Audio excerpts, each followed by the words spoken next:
So while he may not be able to take a shot like he used to, while he may not be in his prime anymore, he is still one of the, if not the most elite featherweight of all time, and that is Alexander the Great Volkanovski reclaims his throne at 145 pounds. And in this video, I will be giving my UFC 314 full card post-fight analysis. And look, we went about 9 and 13, or 9 out of 13 on this card in terms of predictions, and not bad, not great, right? And this was what I kind of anticipated coming in to a loaded UFC 314, because there were so many matchups that I'm like, man, on the main card in particular, that's really kind of where I ran into some prediction trouble, was because some of these matchups are just, I could see it going either way, right? It was like Patricio's making his debut. How's he going to solve Yair? Can Bryce Mitchell get it done against Silva? Like, there were all these different factors in this fight, or on this card. So I'll get to that as we go throughout the, throughout this recap. And I'll tell you, who I went with, what surprised me, what didn't surprise me, and all those different things. Let's hop into it, starting straight away with the main event between Alexander Volkanovski and Diego Lopes. Alexander Volkanovski, like I said at the very beginning of the video, I don't believe that he is in his prime anymore, right? And what kind of tells me that he's not in his prime anymore is just the ability to eat a shot, right? And I know that may be, maybe I'm misreading it a little bit, but I still think we see a lot of things that we would get from a prime Volk. But I think that when you start to get up there in age, when the miles start to add up, when you get KO'd in back-to-back fights, it just does something to a fighter. But what we saw from Alexander Volkanovski, adversity is a privilege. I absolutely love that line by Volk, man. And what he did, last night was nothing shy of absolutely spectacular. Going in there, coming off of back-to-back KO losses. We all knew about that stat line coming into this fight that, in the lighter weight classes, 35 and older, nobody gets it done, man. Nobody gets it done, regaining the throne or gaining the throne or, winning the belt. And we saw Alexander Volkanovski go in there and put on what was pretty dang close to a masterclass performance. Now, he did have some scary moments, right? There were some moments where Diego Lopes was able to find the chin because, like I've said time and time again, guys, fighters can make all these adjustments. They can close the gaps on certain tendencies and, improve. They can get better, their stance, their this and their that. But I've always said, no matter how great a fighter is, we see certain patterns and tendencies that tend to haunt fighters throughout their career once someone figures it out. And now we have seen Volkanovski pulls out of range, backs his chin in the air and sticks his head up in the air. And we saw him pay for that. I believe it was in the second round when Diego Lopes was able to find that right hand. But outside of that, and a few things here and there where Diego was able to hurt him, I believe it was an uppercut, Volk just picked him apart. Volk just absolutely was ahead the entire fight. And I think what Volkanovski really displayed a great job of is if you go in there and you try to have this strategic approach and you don't get after Volkanovski, you're not going to be able to beat him. You're not going to be able to beat him, man. The guy is just too damn good. The way he moves, the way he feints, the way he got the jab going. And that's really what controlled the fight for him, right? He threw that perfect little inside kick just to disrupt the rhythm of Diego Lopes, not allow him to just bite down, march forward, and get to what we know Diego likes to do.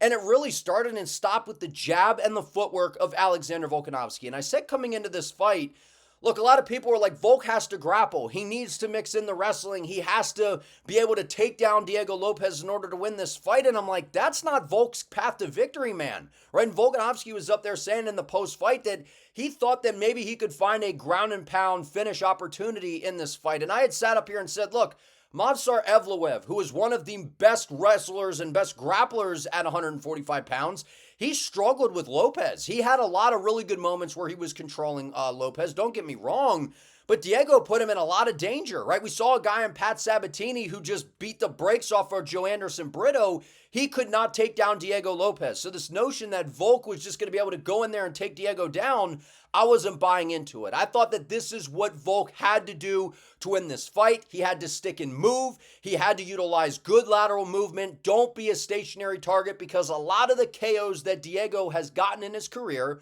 are guys that are flat-footed, guys that move linear. They move forward, they move backward in a straight line, and that is when Diego is able to overwhelm them and find the chin and get him out of there. Volk just never really gave him the opportunity, right? And Diego made him pay a few times when Volk moved back in a straight line, but when he angled off, when he cut angles and was utilizing his footwork, and one thing about Volk that he was doing a great job of, he knew if Diego was going to win this fight, how was he going to get it done? He probably wasn't going to outpoint Volk, right? I don't think anyone in featherweight history can outpoint Alexander Volkanovski over the course of 25 minutes.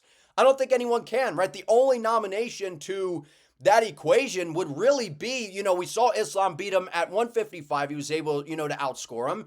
But when it comes to Max Holloway, that's basically the guy that we were like, maybe he can outdo Volkanovski, outscore him, and he couldn't do it. So if Max Holloway's not able to do it at 145, I don't think anyone going the course of 25 minutes is going to be able to outscore Volkanovski. The guy is too good. His footwork is outstanding. And what he was doing a great job of is he knew that when Diego bit down and started to get frustrated by the footwork, by the movement, by the timing of Volkanovski, Volk just dug his feet in, bit down, and threw some meaty shots, man. And if any of those landed, which quite a few of them did, he was able to sting Lopez, he was able to drop him, he was able to rock him. But we saw the chin on display of Diego Lopes, man. We knew that coming in. This guy is tough, he is durable, and he has that relentless attitude. So Alexander Volkanovski, I know Ilia Topuria KO'd him, and I've been up here saying, look, I think the world of Ilia Topuria. I think he's one of the best featherweights that we have ever seen talent-wise.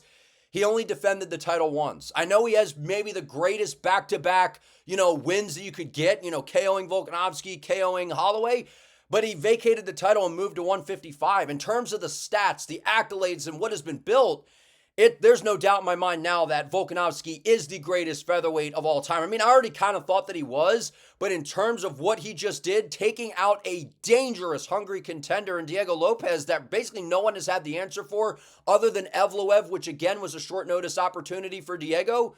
Can't say enough good things about Volkanovski. Like I said, I still see some things that show us that he's not necessarily in his prime anymore, but that is just how damn good Volk is. This guy is, I think that there's still a lot of things that he's doing really, really well, but the durability is not quite the same. I know Holloway was able to drop him with the high kick and all those kinds of things, but Volkanovski's very physically strong. His fight IQ is top of the food chain in all of MMA, not just in the featherweight division. And if you go in there and you don't press the action and try to get after this guy like Islam did in the rematch, like Ilia did against him, you're not beating Volkanovski. I don't care who you are. At 145 pounds, the guy is special. Outstanding performance by Volkanovski. Taking a year off, coming off back-to-back KOs, weathering all of that mentally, coming in and looking fantastic in physical condition, his strategy, everything was on point for Volkanovski. But there were some scary moments. There were some scary moments that had a lot of us going, like what's going to happen here? And Volkanovski, he proved me wrong, right? I thought that if Volkanovski was going to win this fight, it was going to be by decision, but it was going to be by basically a masterclass-like performance from rounds 3 on, right? And I thought that was really the wheelhouse for Volk, but he did a great job getting on the gas early. And I think that when Diego Lopes goes back and watches this fight, I think he's going to be kicking himself a little bit. I think he's going to be frustrated with himself, and I get it. It's his first, big 5-round opportunity in the UFC. He's fighting for a title, and it was a huge card. Big fight feels. There's all different kinds of emotions going on. Diego Lopes didn't give himself the chance to win this fight. And I know that he dropped Volkanovski and he had some moments.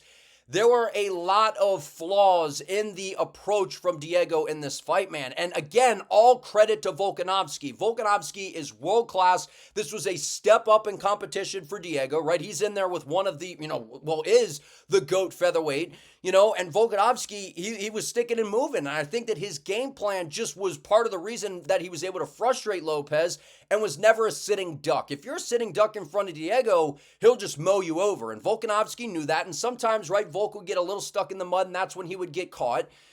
But Diego got away from what was working, right? He saw that Ilia Topuria started to work at the base of Volkanovski, that calf kick, that low leg kick, and, start to hinder the movement of Volk. So that way he can't be so quick on the outside to where you make him a stationary target, a sitting duck, to where you can back him up against the fence, start to let your combinations fly, and get to that big power that we know you have. That is Diego Lopes. And he just didn't do it enough, man. He didn't do it enough. He was having success with the leg kick, got away from it. And one of the big things I noticed about Diego, especially in this fight, he does not have a good understanding of cutting the cage off. He was following Volkanovski, and I know Volk has world-class movement on the outside, but Diego was just following him. He wasn't heading him off and trying to section him in to be able to back him up against the fence. We saw Ilya do a great job of that. We saw Islam do a great job of that, and I know that those guys are, they're top of the food chain, right? And I think that, Diego he's a very good fighter, but I don't think that he's up there with Islam and Ilya. Definitely not Islam, right?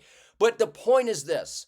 He wasn't cutting Volkanovski off, and he got away from what he does so well. Like, if you take a look at a guy like Hamzat's like, this is who I am. I come out like a bat out of hell. I get a hold of you. I'm shooting for a takedown right away, and I'm going 1,000% from the get-go. That's basically always how Hamzat fights. He had his first 5-round opportunity against Robert Whittaker. He didn't change. He went out there and did exactly what Hamzat does. I think that's going to haunt Diego Lopes, man. I think it's going to haunt him, because I'm not saying that he would have won the fight, because Volkanovski looked incredible, but he didn't give himself enough of a chance. And I know Dean Thomas said on the broadcast, he's like, Diego just needs to go for it. He needs to get a little, be yourself, go after him. And I think that patient approach, the worry in your mind that this is a 25-minute fight, I think that negatively affected Diego in this fight, to where I'm not saying he would have won, but he would have given himself more of a chance, because you saw when he was able to land on Volkanovski, he was able to hurt him, he was able to drop him, and he was able to find success. The problem, he was just too hesitant, man. He was trying to be too strategic. It's like he was thinking too much, and if you try to play that game with Volkanovski, you're not winning, man. You're just not winning, especially 145 pounds. I think Diego, he'll learn from this. He'll bounce back, and I think that we'll see a better Diego moving forward, but he's got to work on some things. Cutting the cage off, because when you deal with someone with good lateral movement like Volk, it's not going to be enough. Super happy for Volkanovski. If there was a pick that I could get wrong, I'm happy that I picked this one. I'm happy that he proved me wrong, man, because I like Volkanovski. I feel like everyone does. It's a feel-good story. He's the greatest featherweight of all time. He's one of my favorites all time to watch. His movement, his IQ, and I wasn't sure what was going to happen when he got tagged by a guy with the power of Diego Lopes. Volk just showed grit, determination, and heart. Outstanding performance. I think Diego Lopes as well will be back, and a possible championship could be in his future. I think he'll learn and grow from this. Outstanding fight, though, between the two. Both are absolute warriors. It was a great fight. Co-main event, Michael Chandler, Paddy Pimblett.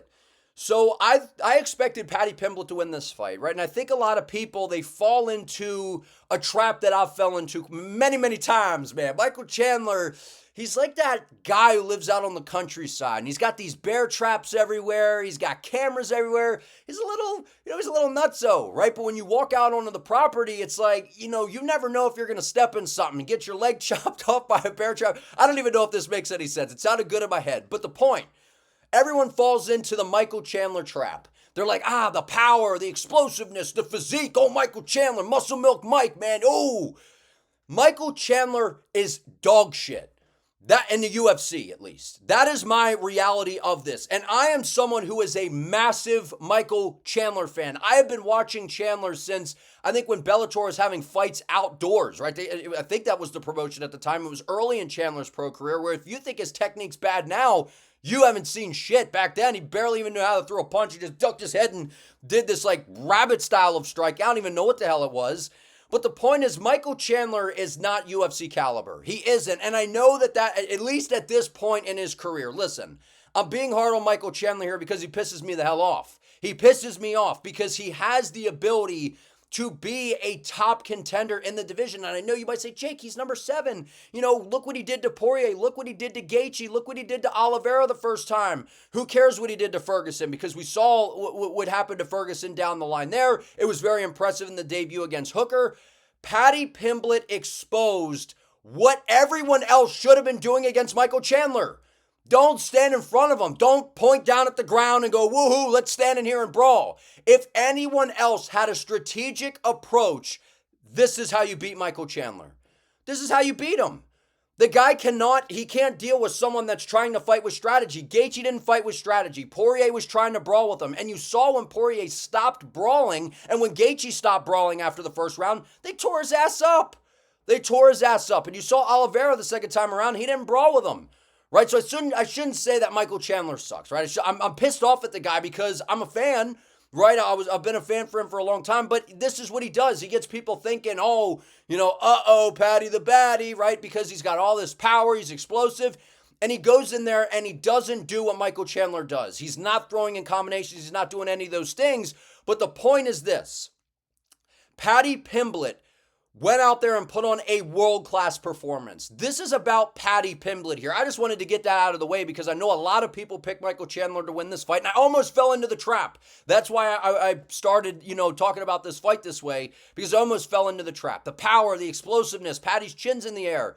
We saw that Paddy Pimblett has very good fight IQ. He's strategic. His grappling is outstanding. We know he has excellent submission abilities. And on the feet, it looks stiff. It doesn't look particularly great, but it works. It works. He was peppering him with a jab. He was throwing some good calf kicks. And Michael Chandler's been fighting for how many years and still doesn't know how to deal with a leg kick. Still is clueless with dealing with a leg kick. It's mind-boggling to me. As someone who's watched Michael Chandler for basically his entire career, it mind-boggles me how this guy still, as of April 13th of 2025, has not figured out how to deal with a leg kick. So great job by Pimblett. Beat the shit out of his leg. Hinder the movement. Take away that explosiveness. The front kicks up the middle, just like Charles Oliveira was using because Chandler is very low. He tries to get to the inside. Pimblett butchered Michael Chandler. This was a one-sided ass whooping. It was an unbelievable performance by Paddy Pimblett, and I thought he was going to win by finish. I thought maybe he would hurt him and find a submission. I didn't expect a one-sided ass whooping. I didn't expect total domination. I really didn't. I thought if Paddy was going to win, it was going to be like, oh man, he gets hurt. It's going to be a disaster. And then he weathers the storm and then he works his way back into the fight. Chandler was tired after a round. He was tired after a round. And there were so many people out there going, oh, Paddy Pimblett has no cardio. How's he going to do with 5 rounds? Chandler looked exhausted to me after 1 round. Why? Because he grappled. Everyone's like, Chandler, utilize your wrestling, man. You have this great wrestling, and use it. And he does have very good wrestling, but he gasses out. That's what happens. That's why he doesn't use the wrestling. For those of you out there that are like, why doesn't Chandler use his wrestling? This is why. He gasses out, man. He gasses out. That's always kind of been the issue. And then he gets even more sloppy. And he's already kind of, when he gets into the fights, he gets really reckless and gets excited. And there's no question that Michael Chandler is exciting. But he got butchered by Paddy Pimblett, man. And I think Chandler was surprised. I think that he underestimated Paddy Pimblett on the feet. I think that he knew coming into this fight, if this stays on the feet, I'm knocking Paddy out. And he's like, I don't think it's even close. But I think that he knew if we get to the ground, there's going to be some issues. But I think that he truly underestimated the striking of Paddy Pimblett. And not only that, the grappling of Pimblett, he started to win those exchanges and he started to rain down vicious ground and pound on Michael Chandler. This was a butchering by Paddy Pimblett, and he was someone that I was critical of, especially early in the UFC, because I thought that I had every right to be critical. I was like, look, this guy, he has all this hype, and skill-wise, the skill is not matching the hype. That was my critique, basically, right? I'm like, okay, he should go out there and destroy Tony Ferguson. We saw moments, right? He goes out there, and I thought he lost to Jared Gordon in that fight. I know a lot of us feel that way, and we just saw moments where he's spectacular. We know on the ground, I'm like, Paddy can hang with anybody. But in terms of the striking, it's a disaster. We didn't see that against Bobby Green. We didn't see that against Michael Chandler. That's why I picked him to win this fight, because all of the things that Paddy Pimblett was kind of doing wrong, he is starting to correct those things. He's not blowing up so much in the offseason when it comes to, the weight and the diet and getting off track. This guy is a fully dedicated professional mixed martial artist at this point, and we are seeing the results of that. He is dangerous. He is someone that people need to start taking serious. And like what they were saying on the broadcast, while I think a lot of the commentary was awful last night, they got one thing right. Paddy Pimblett lulls you into this game of, he's this guy, he says these funny things and this and that, and he doesn't seem real serious, and he's laughing around, joking. When he gets in there and he's got that hair braided, man, he's a different dude in there. He's a different dude in there, and he locks in, and he is a mean individual in there. So it's time to start recognizing Paddy Pimblett is a dangerous guy in the lightweight division. He's got some hard fights ahead, right? I know he's looking for, maybe a Charles Oliveira matchup, some of these different things. I think Paddy can hang with these guys. I don't know if he's able to beat these guys, right? And I picked him, to win this fight against Chandler. These other guys aren't reckless like Chandler. These other guys have strategic approaches. They're well-rounded. They're balanced. But I'm excited to see what happens with Pimblett. He injects this new life into the lightweight division. I know we have a lot of exciting things at 155. Pimblett brings something new to the table here. And I know I'm being critical of Michael Chandler in this video, man. And I'm a Chandler fan. I have been for a very, very long time. I'm just frustrated. I'm sick and tired of the same old, same old. Chandler has not adjusted anything, man. And he was very capable of winning this fight. He's very capable of winning this fight. And this is the trap that I didn't want to fall into. Banking on him to go in there, explode, and do these different things. And we saw Paddy Pimblett, if the other guys had fought those game plans, I don't even know that obviously the Ferguson fight, I still think he would have won. He got Hooker at a really good time, considering it was during the pandemic and all those different things. Those other guys figured out. If you watch back the Gaethje and Poirier fight, early on, Chandler's doing really, really well. But then what happens is these guys start to be patient, and they don't just stand there and brawl with him, and the tides start to turn. People don't go back and watch those fights, man.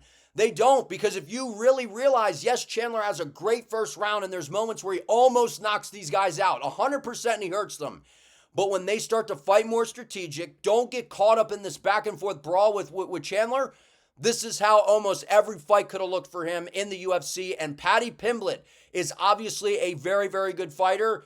He showed it against Michael Chandler. Huge win, butchered him. Outstanding performance by Paddy Pimblett. Dude's a problem, man. Dude's a serious problem. The hype and the skill, they're starting to come together. Big win for Paddy Pimblett. We haven't seen Chandler get dominated like that since in the UFC. And I know his last fight against Oliveira was putting it on him. That was impressive by Paddy Pimblett and got him out of there with a stoppage. Very impressive.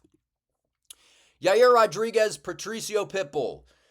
This was one of the fights that surprised me. It really did, because I've been watching Patricio Pitbull for a large amount of his career, man. I was up here saying that he's an elite featherweight. He's someone that has done some tremendous things, and he has a patient style. He's patient, not a lot of output. He's got a good low kick. He's got power in his hands, and he does have good grappling in his back pocket. But I didn't expect him to just stand at range the whole time. And I think a lot of that had to do with Yair Rodriguez made Patricio feel the danger for all 15 minutes. Every time Patricio tried to close him down, Yair would sting him with a kick. He'd throw a front kick up the middle. He'd throw a kick to the body, tag him, and drop him with the hands. This was a spectacular performance by Yair Rodriguez, because people are going to try to discredit Yair and say, oh, he beat an old Pitbull. Patricio Pitbull still got gas left in the tank, man. He still has gas left in the tank. You still saw signs of it last night. It's just the fact that Patricio didn't have enough urgency. And the problem became when he tried to get urgent, he got caught. He got dropped. He'd get hit with a nasty shot. And we saw the improvements from Yair Rodriguez since his last time out. Over his past few fights, we saw Yair Rodriguez had some issues with the takedown defense. We saw that if you take him down and control him, it's going to be a problem. The thing about Yair, even if you do take him down, he's got slick submissions, he's got dangerous up kicks. He is a very dangerous fighter no matter where the fight is. This was a very good performance by Yair Rodriguez. I mean, he just made Patricio feel the danger for all 15 minutes, dominated him, beat the brakes off of him, and he was just ahead all night long. The speed, the range, the dynamic style on the feet of Yair, it just seemed like Patricio did not have the answer for Yair in this matchup, which surprised me, because I thought Patricio was going to move in the range, was going to look to mix things up, was not going to be at the end of range to where Yair could get his strikes off, which again, could that be an issue that Patricio was not pressing forward enough and not getting into that range? Absolutely. But I credit Yair Rodriguez, making Patricio feel the danger, sticking and moving, not being a stationary target for Patricio to land those big power shots that we know he can land. Great performance by Yair Rodriguez. Now, he said that he was promised a title shot. And this is what got everyone all worked up, because in my opinion, it should be Volkanovski versus Movsar Evloev next. And if I'm the UFC, I'm doing Yair Rodriguez versus Diego Lopes in September. I think they're going to Guadalajara, wherever they're going.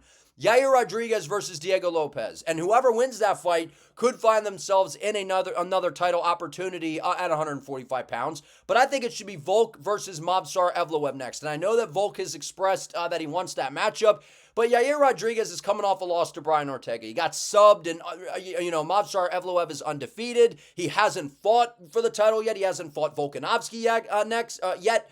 This is not a rematch we should see right away here. Coming off of a loss to Brian Ortega, and now you beat up on Patricio Pitbull. It just makes me feel like the UFC said, look, if you go out there and you beat up this guy who they're saying is this great Bellator fighter, and you basically show that the UFC's better than Bellator skill-wise, we'll give you a title shot, man, right? And I know that Yair's got a big fan base. He's fun to watch and all those different things. Wouldn't shock me if they end up booking that. But it should be Movsar versus Volk next. I would do Yair versus Diego Lopes, and the winner could maybe find themselves in another title opportunity, depending on how things shake out. Great performance, though, by Yair Rodriguez. I was disappointed in Patricio Pitbull. I thought he would be a little bit more aggressive, would crush the space, not just stand out in the open to where Yair could just beat him up and tee off on him. But I credit Yair Rodriguez to making Patricio feel the danger, managing the distance well. Outstanding performance by Yair. Even though he didn't get a finish, very dominant decision. Bryce Mitchell, Jean Silva. I was expecting Silva to get a finish, but I didn't think it would be a submission. I didn't think it would be a submission at all. I thought Jean Silva was going to KO Bryce Mitchell, but at the end of the day, we still got a Silva finish. Look, here's the bottom line. People are complaining that the UFC's not the same. It's not as exciting anymore. It doesn't have this and that. Jean Silva is one of those guys that's trying to make it exciting. Whether you like him or not, I like getting behind these dudes, man, that aren't crossing all sorts of lines and making things personal, attacking families and all that kind of stuff. We just have a guy that is genuinely fun, a guy that is like psychotic or something. I mean, Jean Silva is an absolute madman. This guy is dangerous. He has crazy power in his hands. And the thing that we saw that impressed me in this fight, he has really good grappling. I mean, Bryce Mitchell is an outstanding grappler. He's got good takedowns. He's got very good jiu-jitsu when the fight hits the floor. And we saw Jean Silva. I mean, Bryce couldn't even take him down.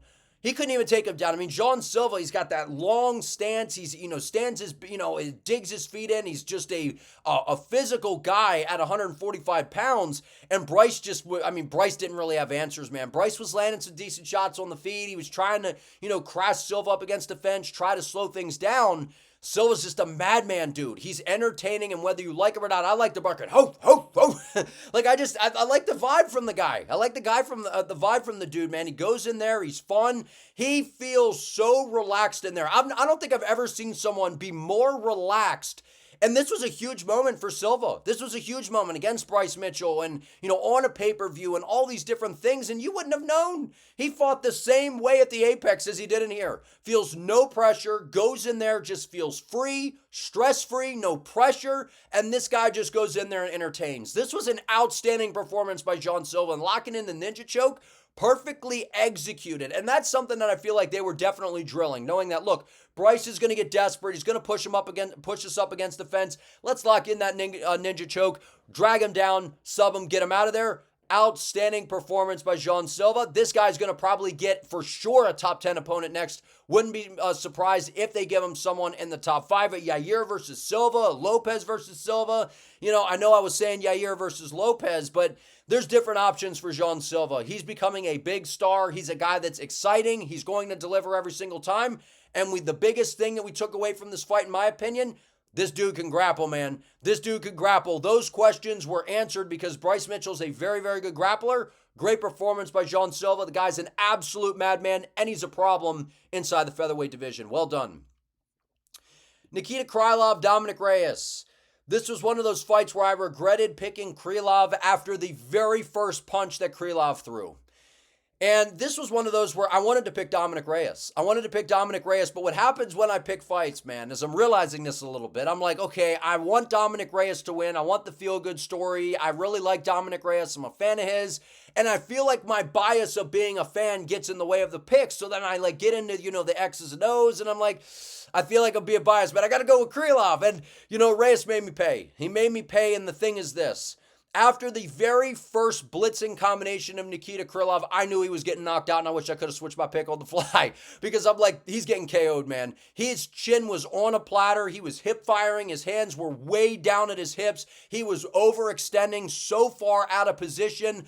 I mean, I don't know what the hell Nikita Krylov was doing in there. That was a recipe for a disaster against a sharpshooter with a piston left hand that is Dominic Reyes. That was an unbelievable performance by Dominic Reyes. He was sticking and moving, really good lateral movement, circling out. You know, Nikita was throwing those high kicks, which had me concerned because Reyes almost circled right into one. But at the end of the day, Dominic Reyes, to get knocked down the amount of times that he did, to get KO'd, to get finished, almost beating John Jones, getting KO'd by Jan Blachowicz in a title fight, and all these different circumstances. That is 3 in a row for Reyes, and all of them by finish. Dominic Reyes, he's not only back, but he's better. Just like he said, outstanding performance by Dominic Reyes. I think he gets a top 5. I think he gets a top 5 guy next. I think he gets someone at the top of the division because I know Krylov had a long layoff there, but he's a very game opponent. I was looking at him as one of the more underrated, untalked about guys in the organization.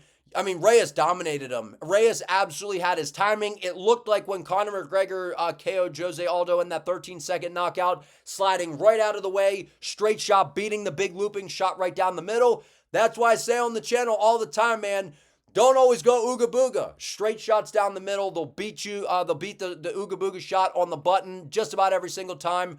Great performance by Dominic Reyes. Happy to see him get it done. You know, I heard some talks, him versus Yair maybe. That would be very, very fun to run that one back. And Dominic Reyes right now, the patience, the confidence, the fact that he's now building all this momentum, I love it, man. Big fan of Dominic Reyes. Happy for the guy. He's a former football player. I'm a big football fan. He's super athletic. The fact that I think he was a safety at Stony Brook University. What a big dude to be playing safety, man. Dominic Reyes, special athlete, dangerous left hand, beautiful knockout. Happy for Dominic Reyes, man. All right, featured prelim, Sean Woodson versus Dan Ige.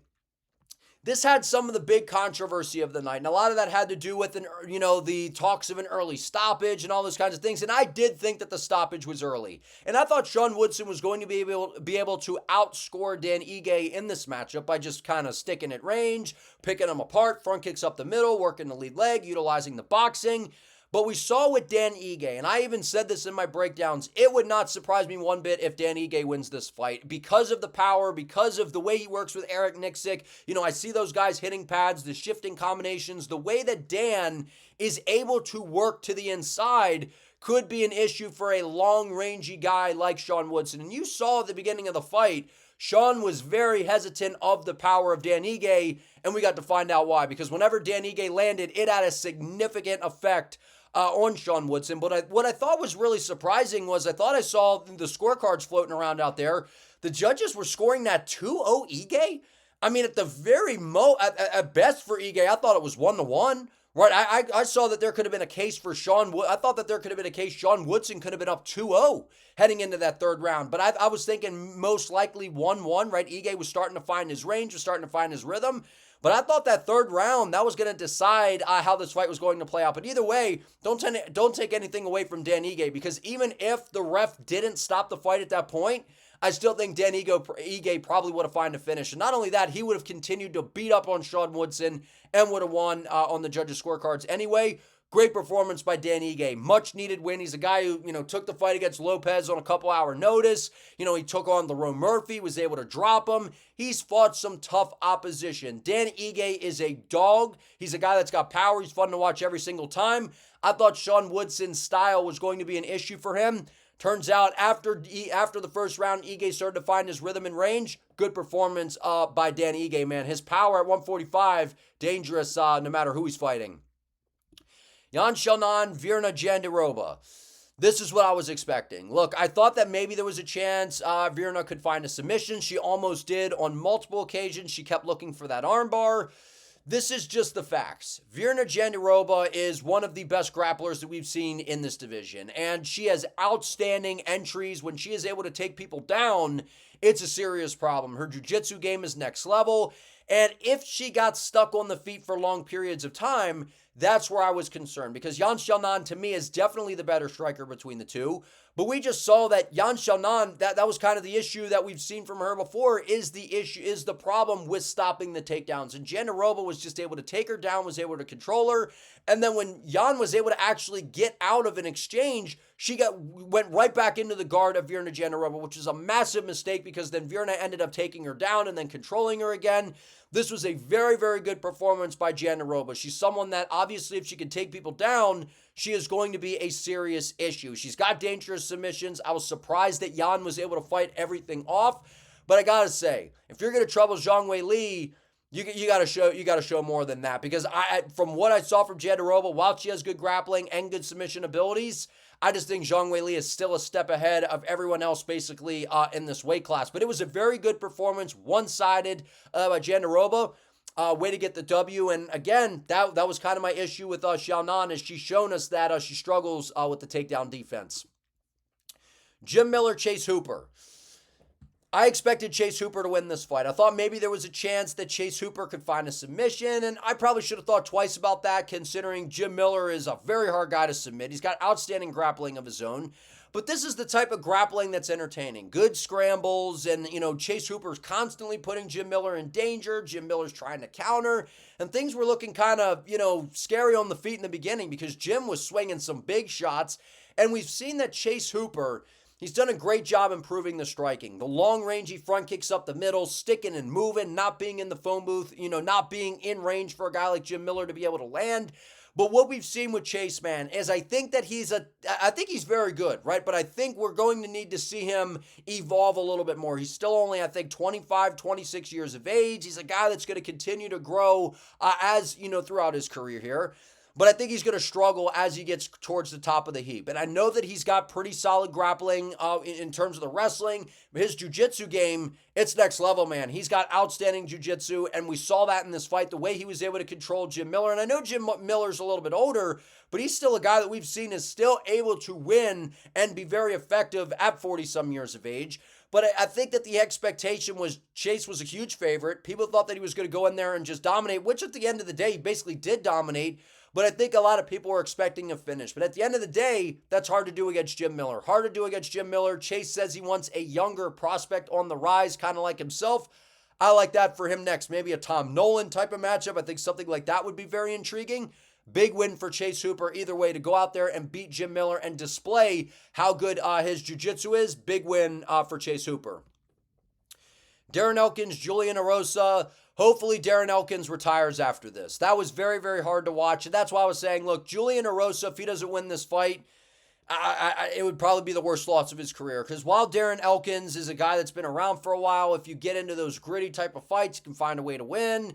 He's just 40-some years of age, man. And I feel like that damage is basically just kind of caught up to him. He just looked like he shouldn't have even been in there. I mean, the very first shot that Julian threw, I don't know if Elkins was off balance, but he basically got dropped by a throwaway hook or something. I mean, that was crazy. Erosa was very calm. I didn't even like how easily Erosa was getting hit, to be honest. He wasn't pulling his head out of the way. Elkins was landing some decent shots, but Erosa just dominated him. He was almost like he was letting Elkins take him down to try to throw some up kicks, try to work in some of the submissions. Very good performance by Julian Erosa. And he's a guy that doesn't get talked about enough, right? Kind of reinventing himself and coming into the UFC here. And he's got some solid wins on his resume. So a big win for Julian Erosa. I mean, again, this was one that I think everyone was expecting him to win. So he should have won this fight. And he went out there and dominated like he should. Darren Elkins, hopefully that's his last fight. Hopefully he retires, because that was really hard to watch, man. That was really hard to watch. It just looked like he shouldn't have been in there. So really, layup for Julian Erosa. But at the end of the day, he went in there and did what he had to do. That was hard to see, though, on the side of Elkins. Shadrikas Dumas, Michal Oleksiejczuk. I picked Oleksiejczuk to win this fight by KO because of exactly what we just saw. Look, Shadrikas Dumas just seems like sometimes he shows up and he looks like this guy that has some promise. He's sticking and moving on the outside. He just looked like he just was overwhelmed by everything Oleksiejczuk was doing. I mean, Michal was moving forward, getting into the phone booth. He's got good boxing, good head movement, and Dumas had zero answers. He couldn't get him off of him. And we just saw that every time Oleksiejczuk would throw something, I mean, he would shell up and dip down. It was a disaster from start to finish from Shadrikas Dumas. It was a disastrous performance, in my opinion. probably the worst of his career. And I'm someone that I've always been, I always like watching Michal Oleksiejczuk. I'm a fan of his style. I think he's very exciting. He's fought some tough competition, coming off of fights where he dropped Kevin Holland, which that's very impressive to do because we know how durable Holland is. He hurt him, followed him to the ground, got subbed by, an armbar. Then he goes out there, goes back and forth with Bullock, got outscored. But at the end of the day, Oleksiejczuk's got dangerous power. He's got solid boxing. His pressure is good. He stayed right in the face of Dumas, never even gave him a chance to get going. Absolute domination, super lousy showing from Dumas, man. I don't know what was going on in there. He just seemed like he had zero answers from Oleksiejczuk. The pressure of Michal was a problem. Well done by Oleksiejczuk. Much needed win for him. And training over with the fighting nerds, I think, is definitely something that's helping him out for sure. Sumudaerji versus Mitch Raposo. This should not have been a split decision whatsoever. I thought Sumudaerji clearly outlanded Mitch Raposo, landed the more damaging shots, and we have to stop having judges reward guys for wrestling and doing nothing with it. Nothing with it. When you are going to grapple, when you're looking as a judge, right, the judges need to read the criteria, in my opinion, because a lot of them, it seems like they don't even know what the hell they're scoring and what they're even looking at. Because if you're going to utilize the grappling, we need to see you advancing positions. We need to see you looking for submissions. We need to see you looking for ground and pound. We need to see you looking to be busy with the grappling, not just looking to take somebody down and they work back up and you take them down. Like, that's not a fight. That's a wrestling match. This is a fight at the end of the day. Mitch Raposo did not win this fight. The fact that any judge or any person could say that Raposo won this fight is absolutely crazy to me. Sumudaerji outlanded him, landed the cleaner shots, and every time Raposo shot a takedown, Sumudaerji got right up to the octagon side, turned his back off the fence, and was able to get back to space.